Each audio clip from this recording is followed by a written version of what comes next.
Welcome to Sweet Life Beat Life. We hope this video helps. You start by proving ownership. This avoids attempts to bypass safety settings. Gather the console serial number, receipt, and any account email you used.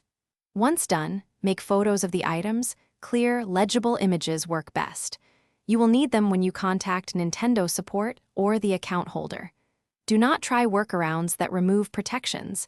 Instead, focus on documentation because official channels will restore access legally and protect personal data on the device.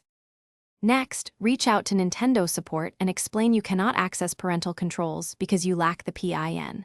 Give them the serial number, proof of purchase, and a photo ID if required. Ask for the formal recovery or reset process. Support may verify ownership and guide you through account-based resets or safe device restoration. This route is secure and reversible. It maintains warranties and prevents data loss. Keep records of your chat or case number for follow-up. Finally, follow the official recovery steps Nintendo gives you. These may include resetting the parental controls via linked account verification or scheduled service actions. Make sure to back up any saved data when possible because some solutions may erase content.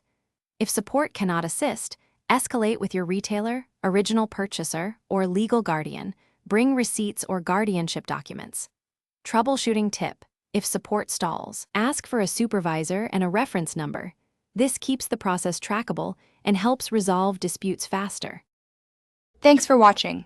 Consider subscribing if we helped you.